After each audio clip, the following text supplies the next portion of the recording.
Hi everybody, thank you for joining me. So last time out I completed my Paul McCartney album ranking series. All 28 albums from 1970s McCartney right through to McCartney 3. I said I was going to do a bonus episode where I was going to look at other albums that he'd recorded during his career. So that's Fireman albums, live albums, classical, compilations, any other albums that don't come under those categories, and that's what this is. I have counted 32 of them. So I can't spend too long on each album here, but I'm going to make up a list, again based purely on my enjoyment, for each of those categories I just mentioned. I'm then going to throw each of those together to make an overall list of these 32 albums ranked in order of my enjoyment. I am then going to smash that into the original 28 album list to give an overall Paul McCartney 60 album ranking list. I do not believe you will find anywhere on the internet that does a Paul McCartney album ranking containing more of his albums. So if you're enjoying these videos and you haven't done yet, please hit that subscribe button because I'll be doing loads more of this nonsense in future. But first of all, let's have a look at the Fireman albums. So I did Electric Arguments in my main album ranking because I felt that that was more like a traditional kind of Paul McCartney album. So we've got two left, Strawberries, Oceans, Ships, Forest and the Rushers. So I'm just going to quickly give you my ranking of these two. So the first Fireman album, it's not something that I would particularly massively enjoy listening to. I like Transpiritual Stomp at the beginning, but then to be honest, I kind of feel the rest of the album is just more of the same. So I find it a little bit of a struggle, to be honest. Rushers, on the other hand, I think is a really enjoyable album. It's got a lot more to it than the first one. It builds up, it's very much sort of building up a picture in music, the way that it builds the soundscape, and the way that the first song is called Watercolour Guitars really kind of backs that up. It's almost like Paul's not painting with paints this time, but he's painting with music and building up something that I find really enjoyable. So in the Battle of Fireman albums, there is no doubt that Rushers is number one, ahead of Strawberries, Oceans, Ships, Forest. Okay, next up it's the classical albums. There are 5 of these to look at.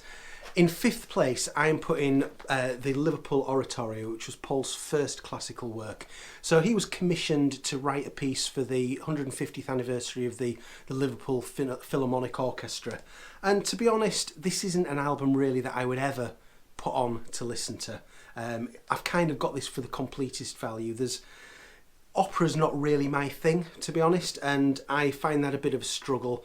There's nothing really that I can attach myself to on this album, so I'm putting that in 5th place.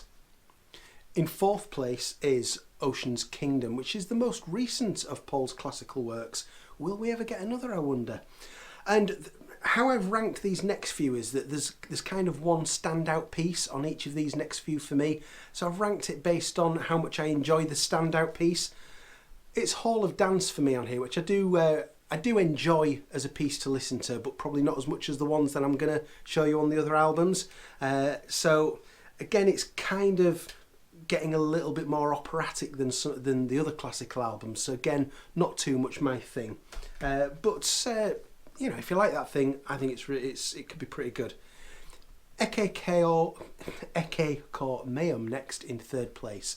So again, like I said, I've kind of picked this out based on, there's one piece that I really like. And on this, it's the second piece, Gracia, which I think is kind of a really uplifting piece, quite happy, and it's something that I really enjoy listening to. The rest of it hasn't really grabbed me as much. So I very much kind of dip in and out of Paul McCartney's classical works. They're not something that I listen to a great deal, but I do kind of cherry pick from the albums when I am listening to them. So that's in 3rd. 2nd place, I've gone with Standing Stone. So there is a piece on here called Crystal Ship, which I really, really like, more than the individual pieces on the other albums that I like. It's kind of epic. It's you know, it's a drama at sea. It sounds really, it's got a lot of kind of clout to it. That's me talking in technical terms, my knowledge of classical music. It's got a lot of clout to it. But I do really enjoy Crystal Ship on here. Again, the rest of it hasn't really grabbed me so much. So I'm putting that in 2nd place. And first of all will be working classical. Now it's kind of the cop-out answer really putting this in first place. This has got a lot of pieces that we already knew, or a lot of Paul McCartney songs that have been reworked into classical pieces. So it's a bit of a cheat, but because of the familiarity of the pieces, it does kind of make it something that I would enjoy a bit more than the others. So for the classical albums, I've got working classical in number 1, and here's the ranking overall. We're moving on next to compilations. Now, for an artist of Paul McCartney's stature, he has got surprisingly few compilations throughout his career. There's only 4 here. So I'm going to rank these in order, again, of my enjoyment. In 4th place, I've gone with Pure McCartney from 2016. Now, this is absolutely packed with classics, and to be honest, how can you not enjoy that as a Paul McCartney fan? The reason I'm putting it in 4th place is really because I think I'm probably not the target audience for this album. I had everything that was on it, as many of you will have done, so there's nothing new for me here. There's a few things that were remastered that we hadn't got remasters of before. So that was interesting, things that maybe hadn't appeared on an archive collection at that point. But other than that, one of my thoughts when listening to this is, well, why? It's great, the music's fantastic, but kind of what's the point of it? And I realised there is a point for the people who didn't have all this wide-ranging stuff from all sort of parts of his career, apart from Flowers in the Dirt, which was a little bit controversial. They were holding those songs back because they knew it was going to be the next archive release. But it's something that I would probably rather go to the actual albums and listen to the songs from their original place rather than listen to Pure McCartney. So I've got that in 4th. Next up in 3rd place is an album that came out about 20 years ago, predominantly to celebrate the Wings era, but as usual, Paul had a slightly different idea to the rest of us of when Wings starts and ends. So Wingspan, it's got No More Lonely Nights on here from 1984, Give My Regards to Broad Street, a full 5 years after the last Wings output. We've also got Maybe I'm Amazed on here and The Lovely Linda, a good sort of 18 months before Wings were an item. So it's a little bit of a confusing listen. Again, it's packed with absolutely brilliant songs, but it feels like there's some inconsistencies there. But if you didn't have some of the things that were on here, this was a great compilation. But I'm putting that in 3rd place. In 2nd place for the compilations, I've gone with Wings' Greatest. Now, this is an album that is just packed with brilliance from start to finish. There's no real slack on there at all. So it's great that it's got Mull of Kintyre on there. Still the biggest selling non-charity single in UK chart history to this day. Live and Let Die on there, Band on the Run, Another Day, Silly Love Songs, Uncle Albert, Alban and Halsey, and several more. It's a superb album, but probably not as enjoyable for me as the one that I'm about to show you, which you've probably guessed. But that is a great compilation that's going into 2nd place. Because in 1st place is an album that is just about as important to me as an album as any album that there's ever been in terms of my journey through life. Would be very, very different without All the Best from 1987. This is the album that got me into Paul McCartney as a solo artist. I'd never heard most of the songs on this album before it came out, and for about 3 or 4 years I absolutely hammered this album just incessantly, and I could hardly love it anymore. It's up there with my most sort of enjoyable albums of all time, and for me I have to put this in number 1 as Paul McCartney's best compilation. Okay, now we're going to move on to the official live albums, of which there are 8. That might have you thinking for a little while as to what the 8 are. But anyway, in 8th place, I've gone with Good Evening New York City. For me, it just doesn't bring much new to the table that we didn't already have, and probably a bit better. What I do like about this is the things that we haven't really got anywhere else, like Only Mama Knows from Memory Almost Full, and then a couple of songs from Electric Arguments, Highway and Sing the Changes. Those to me, especially Sing the Changes, are what make this album worthwhile. But overall, if I'm going to listen to a Paul McCartney live album, it's very unlikely that it's going to be this one. In number 7, shock horror, I don't have it. Well, I do. I have it digitally in iTunes because that's all it's ever released at. As it's an official release, that's why I've included it in this ranking. But it is the Paul McCartney at the iTunes London Festival in 2007. Was an official release. It was a 6-track EP, and it's a kind of a mixture of memory, almost full era, and a few classics like Coming Up and Jet. So I do enjoy this. I do enjoy that era of Paul, that kind of 2007, 2008 kind of era of Paul live. I think it's the last sort of really good era of Paul's live before things started to change.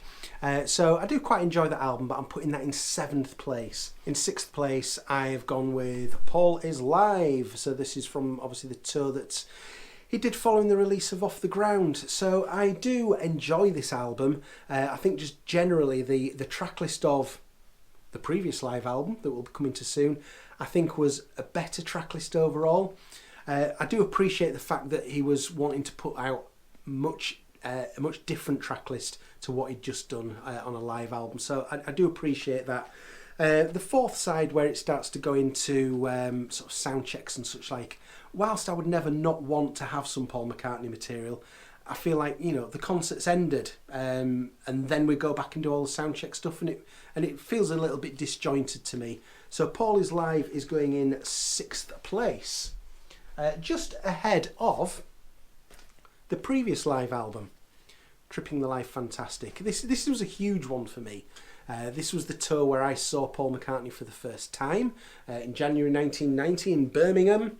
So I've got a lot of affection for this album, I really do. And, you know, I could have quite happily lived with this as being the last Paul McCartney live album, and I don't think I'd have had any complaints at all. It was great that he was finally embracing the Beatles era in his track list, and it just sort of shines through from start to finish, really. I like the Flowers in the Dirt era songs that are on here, and the kind of rock and roll medley that he was doing, Ain't That a Shame, 20 Flight Rock, etc. Really good. So I do enjoy this album. I've put it in 5th place because there's a few that I just think are that bit more enjoyable for me. Starting with number 4, which is, we had the proper release fairly recently, about 3 years ago, of Amoeba Gig. This has had, to my knowledge, like 3 different releases now. We've had it as Amoeba's Secret, we've had it as Live in Los Angeles, but the full gig now is Amoeba Gig. I really enjoy this.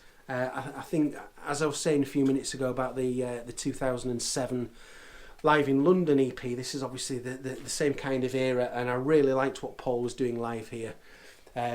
Here Today, where you actually hear him sort of crack up emotionally during the song when he's singing about John. I think that's great to listen to.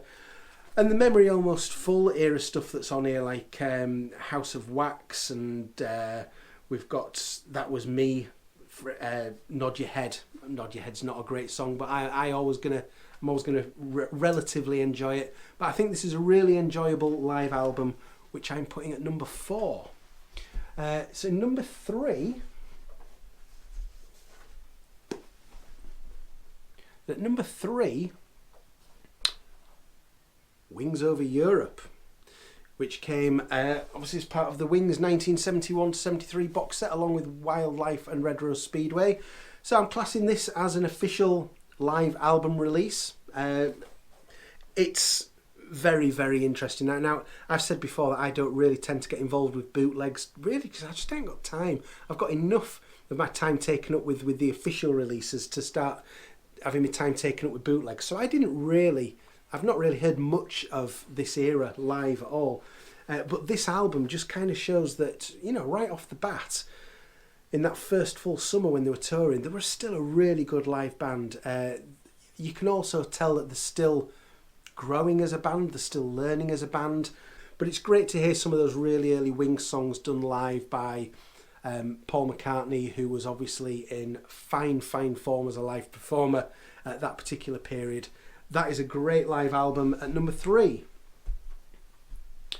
So at number 2, I've gone with, well, depending on where you are, it's either back in the world or back in the US. So from the very early part of this new millennium. And I just really liked the track list that he put together on this. These two albums have got slightly different track lists, which is why I've got both. But generally speaking, I thought it was a great selection of songs that Paul was performing really well. He's obviously got the new band here, which is still 20 years later the same band. It was all fresh there. They were new to the task as well.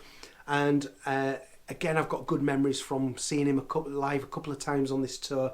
And I just really enjoy that as a live album. I think it's one of his best. Well, my second favourite anyway. So what's at number one? Well, it's not really going to be a surprise, is it, for the live albums? Wings Over America. I think this is Paul McCartney at his absolute peak as a live performer. On this tour of 1975 and 76, I don't think he was better before or after this as a live performer. Great set list, showcasing Wings in their own right as becoming one of the biggest bands in the world. You've got a tiny bit of Beatles in here, but not much. We've got Lady Madonna, Long and Winding Road, Blackbird, Yesterday, and I think that's it for Beatles songs on there. But it's really sort of showcasing what a great set of songs that Wings were building up at the time. And obviously some of the versions that are on here, you could argue, are better than the versions that appeared on the albums that they came from. I know a lot of people feel that way about some of the Venus and Mars tracks. So for live albums, absolutely no doubt that is my number one. So here's the final ranking for the live albums in terms of my enjoyment of them. We've now got 13 other albums that don't come under any of those categories that Paul has released, and I'm going to go through them in reverse order from my least favourite to my favourite. Some of them I'll skip through pretty quickly. So I've got in 13th place, well, it's a Paul McCartney album. It's Granddude's Green Submarine, the second Granddude album. I've got it. I'll enjoy playing this to my granddaughter when she's old enough to listen to it, but I'm never going to put this on and enjoy it myself. So that's in 13th place, and just above it, the first Granddude. I think the original was the best one, just by a little margin. So let's get those two out of the way first of all, before we move on to something that's, well, slightly more. Again, this is an official album. This was released by MPL under Paul McCartney's name in America, limited to just a few thousand copies, and it was a highlights of one of the Ubu Jubu episodes, the radio series that he did in the mid-90s. And so it's kind of little bits of songs, some songs been familiar, some songs that hadn't been released before, bits of chatter, and it's quite enjoyable, but it's not something that I'm ever going to go back and listen to often. So that goes in 11th place. Just above that, now this is an interesting one. It's not an easy listen, but it is interesting. The Liverpool Sound Collage, which again, technically, you know, this is a Paul McCartney album, but it contains various other people as well who were working with him on this project. The interesting thing mainly about this is that we've got Beatles session music that had never been released before. Some of it had maybe been bootlegged, but certainly never officially. You've got Free now at the end, which we found out in 2017 when the Sgt. Pepper box set came out, that was actually taken from take 9 of the title track, Sgt. Pepper's Lonely Hearts Club Band. Whereas before, it was just, to me, it was just something that sort of magical from a Beatles session. But from which Beatles session? Well, now we know. And there's clips of people just sort of going out onto the street and people on the street talking. But there's other things that are just really interesting that you think, well, that's from a Beatles session. And it's even been rumoured, we may or may not ever know, that there might be something of Carnival of Light on here, possibly. Paul can't get it released under the Beatles name. Did he slip some of it in here? We just don't know. So it's quite an interesting listen. I've got that as number 10. At number 9, The Family Way. So the album that Paul worked on after the Beatles finished touring in 1966. John went off to make How I Won the War in Spain.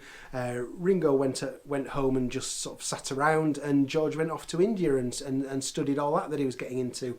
Paul did some music for this film, The Family Way, which is a really enjoyable film. I like. The album itself, I really like the piece of music, Love in the Open Air, which was the main piece of music that's on here. but this is very repetitive. That's the only thing with this album. There's the same piece of music kind of comes in again and again. And it's used surprisingly sparely in the film. There's not much of the music at all. But it is enjoyable. It just maybe gets a little bit repetitive. Some people might say that about me. But at number 8, again, it's an official Paul McCartney release, so I've had to include it. The McCartney interview. So basically in 1980, he was in his office in London. Microphone was put in front of him and he was interviewed, and he talked about things that he'd pretty much never talked about before. A lot of Beatles stuff that he'd never really opened up about during the 1970s. So it's really interesting for that. Obviously it's never going to be as good as a music album to listen to. I say obviously, but you might enjoy this more than some of his music albums. But there's a lot of interesting stuff in there that he'd never really talked about before up until that point. So that is number 8. At number 7, because there are quite a few new songs on this particular album, I've included the Explorers edition of Egypt Station. So I've ranked this based on discounting the Egypt Station album that's in here and looking at the rest of it, because there's a whole kind of other album there that was brand new in here. And there's some good songs on here that I do like. Get Started, Nothing for Free, Frank Sinatra's Party, 62nd Street are all sort of good modern day Paul McCartney songs. Even though Frank Sinatra's Party dates back to the mid-70s. It was unreleased and it was reworked as Frank Sinatra's Party for this. And then we've got a few live versions of some of the songs of the era as well. So kind of we got an extra new album here on top of Egypt Station as part of the whole promotion for that album. So I do quite enjoy that. At number 6, because the music here is pretty much all Paul McCartney, and he's singing on it, but it's in Linda's name, Wide Prairie. Essentially, any Paul McCartney collection should have this in it, really. So I'm including this in this ranking. I do enjoy this album. It's not all great, but what's not to like about spending kind of an hour or so in the company of Linda? She was great. I'm always going to enjoy listening to this. If I was to pick out my highlights, it would be the title track, Wide Prairie. White Coated Man is good. I mean, sort of, it's getting very... it's very much Linda's own views about the meat industry and animal testing and all that kind of thing. Lustful Glory is a bit sort of saccharine and sickly, but yeah, it's okay. I really like Cow on here. And it's quite a sort of a savage subject matter, all about a cow going off to the slaughterhouse, but it's played out as kind of like a child's nursery rhyme. So there's an interesting contrast there between the subject matter and the style of the song. And you've got B-side to C-side, which is a Cook of the House, which we know from Speed of Sound. It's an enjoyable album. Paul McCartney's all over this, which is why I felt I had to include it in here. But that is my number 6. The reason I included Wide Prairie is the same reason as I'm including the next album, McGear, by Paul's brother Mike, going under his stage name of Mike McGear here. Essentially, it's a Lost Wings album. All of the backing, all of the music on here is Wings, but with Mike McCartney singing. You can hear Paul clear as day on backing vocals on some of the songs, but essentially this is a Wings album in all but name, but with Mike singing. I find this to be an enjoyable album. It's got a good kind of contrast in songs. There's some really sort of gentle songs like the opening Sea Breezes. You've got more rockier songs like Give Grease a Ride. And The Man Who Found God on the Moon is a bit of an epic ending on here. And I really like Norton as well. It reminds me a little bit of a comedy kind of song, maybe the kind of thing that the Sergeant Major in Magical Mystery Tour, you might have imagined him being involved in something like Norton on here. But that is... Paul McCartney's all over that. I had to include it, and that is my number 5 in this particular list. At number 4, an album that I do enjoy very much, Thrillington. It's like lounge jazz versions of the songs from Ram, and it's crazy. It's ridiculous. It's one of those crazy mad things that Paul McCartney did in the 1970s, but I find it really enjoyable. I like the whole sort of mythical nature of this, the fact that it wasn't revealed officially to be Paul doing this for years. It was this mysterious Percy Thrillington, and they tried to keep up that charade for many years. But I find this to be a really enjoyable album, especially the version of Dear Boy that's on here. Just sit back, relax, don't take it too seriously, have a bit of fun, and that is my number 4. At number 3, we are going very, very recent here, and appropriately at number 3 because it is McCartney 3 Imagined. So a few months after McCartney 3 came out, we got this album, which is reworkings of songs from McCartney 3. Some of them are new versions, some of them are Paul versions remixed, so it's still Paul on here. Some of them have been worked into kind of duets between Paul and the likes of Beck. But I find this to be an enjoyable album. It's nice to hear a kind of a fresh slant. How do some of the artists of today, some of them been sort of young artists of today, some of them been people who've been around decades like Beck or Damon Albarn, and it's interesting to see how they would interpret Paul McCartney songs. Have we got on here, on Deep Deep Feeling 3D RDN remix? Not very well publicised at all, but the person who is the most likely to be Banksy is that person. All the evidence seems to point towards it being that person who's done a remix. Who else can get a Banksy remix on one of their albums but Paul McCartney? But I enjoy this album. I enjoy hearing the fresh slants on some of the songs, and it's a good, enjoyable album that I'm putting at number 3 in this particular ranking of his other albums. And at number 2, I've gone for an album that I sort of really enjoy and get really frustrated by in equal measure. Red Rose Speedway Reconstructed. So this came out when the Red Rose Speedway Archive Collection came out. As I'm sure most of you know, Red Rose Speedway was originally envisioned as a double album, but never released as such. The track listing was there, it was all kind of decided what it was going to be, and it was this, and we finally got it just about coming up for 3.5 years ago now. I'm very much in the camp that I prefer the original Red Rose Speedway rather than this double album version. I just think there's a few things on here that just sort of pad it out a little bit too much for me, because I'm not bothered about, for example, Night Out as a song. I think having Big Barn Bed as an album opener is far better than having Night Out as an album opener. I Lie Around is a good song, and to be honest, I would have quite liked it if I Lie Around had been on the original Red Rose Speedway, but it is on here, and that's good. We've got The Mess, Live from The Hague, which is good, but I don't really want it on a Paul McCartney studio album. It feels kind of out of place, suddenly just having a live song in the middle of a studio album. And the same with Best Friend. I'm not too fussed about Best Friend as a song. It's just it's just a generic, nice pop song that doesn't really add anything for me. Mama's Little Girl on here. Now, we'd had it released as a B-side on the Put It There single back in about 1990. And it was great. On here, it absolutely shines. It is immense. The mix that they've got on here, it just hits you in the face. Absolutely stunning, and I would have loved that to have been on Red Rose Speedway originally. It's one of those you think, wow, how did that not get released at the time? And Little Lamb Dragonfly at the end just sort of feels weird as an album closer. I think it's just from years of being sort of used to having the medley at the end, and then all of a sudden Little Lamb Dragonfly ends the album. It feels weird, so I'm putting that in second place because I do enjoy it, but it does really frustrate me when I listen to it as well.